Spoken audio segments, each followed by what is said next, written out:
memulai karir sebagai seorang pemain film tahun 2008. Dan kemudian Uma waktu itu satu-satunya yang jilbabnya kayak gini nih.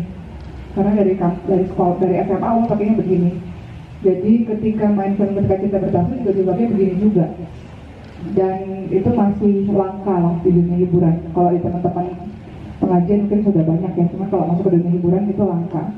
Sehingga banyak orang yang merasa asing dengan penampilan Uma seperti ini di tahun 2008. Itu kalian masih SD mungkin. Bener nggak? Nonton nggak film KCB? Oh nonton. Kelas berapa tuh? SD. Udah nggak sampai.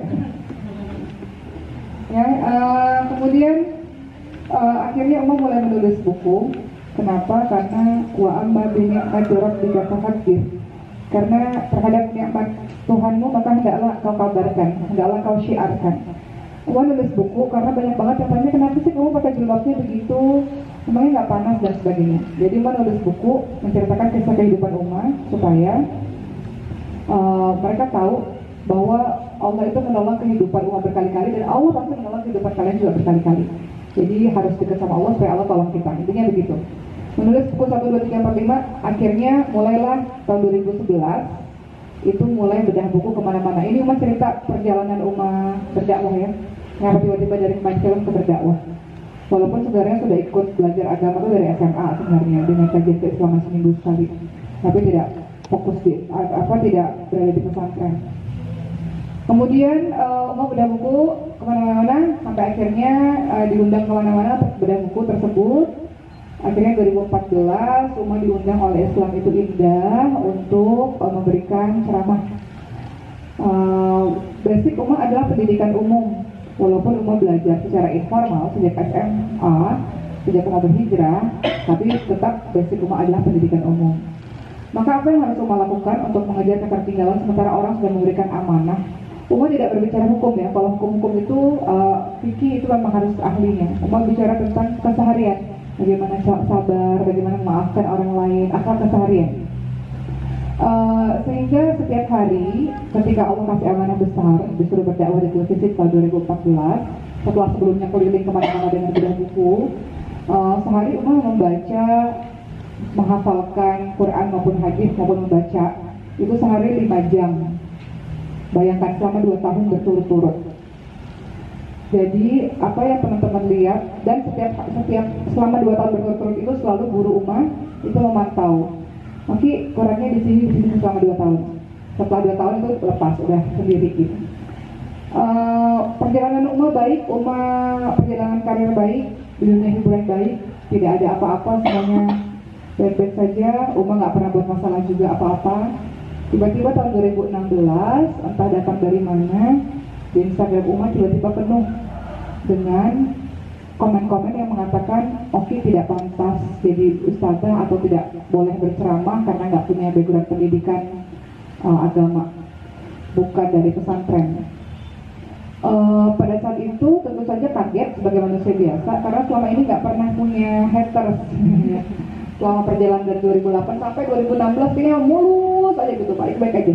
Kemudian 2016 muncul banyak banget tiba-tiba dan itu menyerang ke seluruh Instagram yang Uma bekerja di sana, ya, Instagram TV gitu, yang menyatakan dan bahkan ada petisinya mengatakan nggak boleh lagi berceramah gitu dengan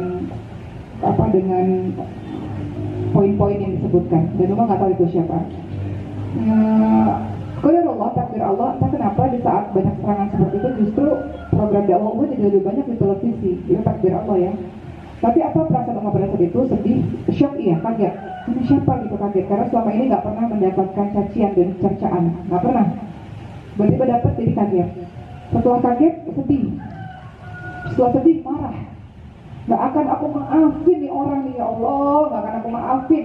Nanti di hari akhirat nggak bakal aku maafin, marah. Sampai kemudian dalam tahapan berikutnya adalah mulai menerima, mengintrospeksi diri, dan kemudian tersenyum, dan kemudian terima kasih. Dan akhirnya menjadi tertawa.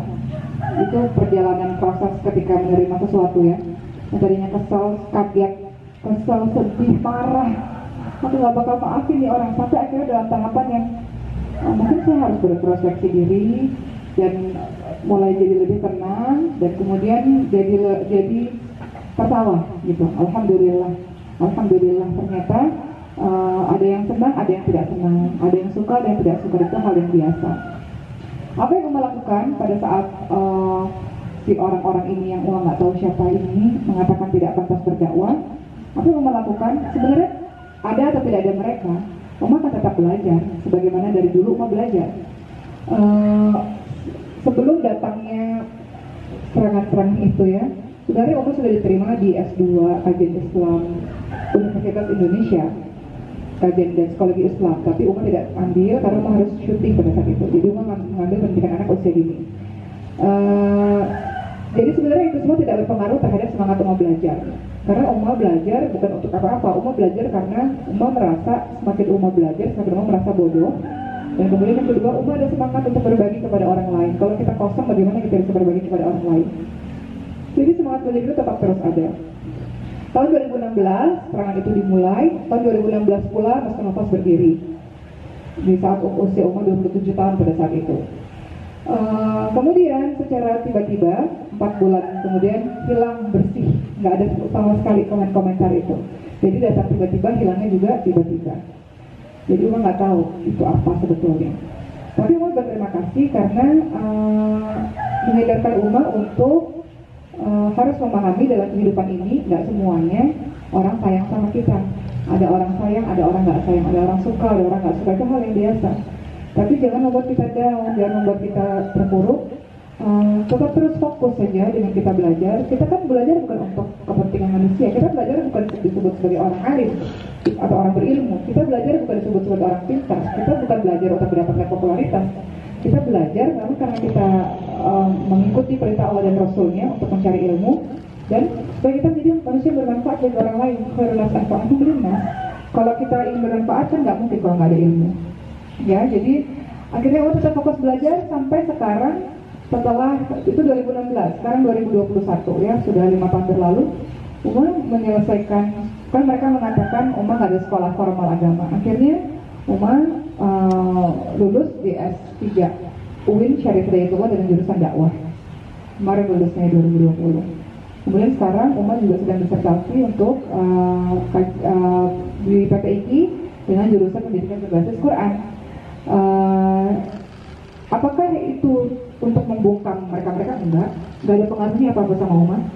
Sampai hari ini pun setelah Uma selesai kuliah, Uma kan tetap terus belajar lagi. Sekarang Uma mengejar belajar bahasa Arab misalnya, karena Uma dulu basicnya adalah basic umum.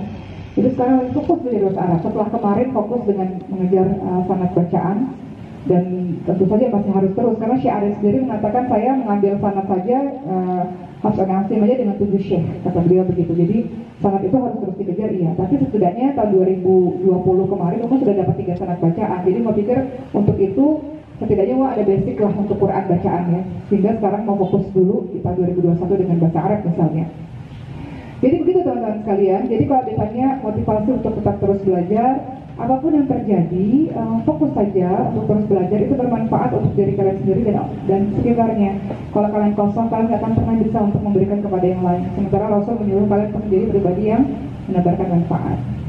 Jadi apapun yang terjadi, maju terus, pantang mundur. Jadi pribadi-pribadi yang berilmu, karena orang Islam harus berilmu, dan dengan ilmu itu bisa mengarahkan tutur kata kalian, ilmu yang mengarahkan perbuatan kalian, ilmu yang mengarahkan kalian dalam pengambilan keputusan misalnya.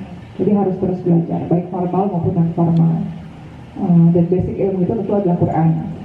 Dan semakin kalian berilmu, semakin kalian takut kepada Allah Subhanahu Wa Taala. Itu yang disebut dengan keberkahan ilmu. Jadi orang yang pandai, orang yang berilmu adalah orang yang takut kepada Allah Subhanahu Wa Taala. Mungkin begitu ya. Ada lagi mungkin terakhir.